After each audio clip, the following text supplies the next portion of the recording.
Rosie, of course, big play number 2. Let's put it up. I don't know. Are we going to call this the punch fumble? Look at that. Look at that play right there. Ball coming out, right? That's Evan Williams looking like a boxer out there. Our guy, Bill Glasheen, he's back there by the window. Wave your hand, Bill. He took that photo. He's one of our field photographers at Lambeau Field for game day. That's a tough play, right? I mean, that's a big play, a turnover right there. How do you do it? I mean, you basically have a split second to zero in and hit that fast-moving target, and you hit it square.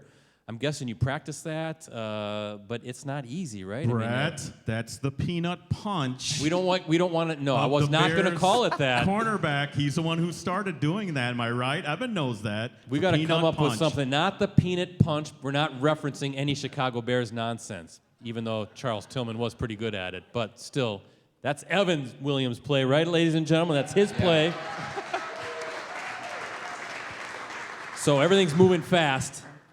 Are you just watching that football as much as you can? And why not just, everybody also wants to know, why don't you just wrap up? Forget about trying to punch the ball and just get the tackle, but I guess you're coached that way, right? Yeah, we definitely go through that drill a lot to where, you know, when a ball carrier is kind of like falling forward and, yeah, and, you know, the ball gets a little loose from their body, it's, you know, a good target for a punch out. But, yeah, I mean, coming into it, I kind of had him squared up, coming from a deep zone, and then, yeah, wasn't sure because you got to kind of make that decision on the go whether you want to, you know, tackle him or try to punch the ball out. But yeah, I give the credit to my guys. You know, Jair came through. You know, made a good hit on him, and I'm still thinking. I'm like, okay, am I gonna tackle him? Am I gonna punch the ball out?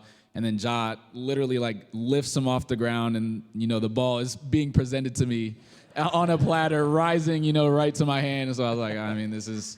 If it's not now, then it's, you know, not gonna happen. And so yeah, was able to make that play, and I was pretty excited after that one. Yeah, now what was that the play where Jair like told you to get over here or something? He was talking to you. They were talking about it on the TV broadcast. What was going on? What was that conversation about? Yeah, I mean, I wasn't aware, you know, while it was happening, obviously, but he apparently waved me over to the end zone.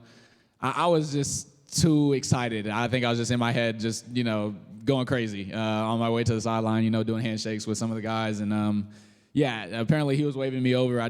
He must not have been, you know, louder than the 80,000 in Lambeau, surprisingly. But, yeah, after I got to the sideline, you know, you kind of have that clip of Ja, you know, coming up to me. And he's like, where were you? like, where were you? We were all celebrating in the end zone. I just wasn't aware of it at all, but no, it was funny after looking at the TV copy. That was a good moment. Yeah.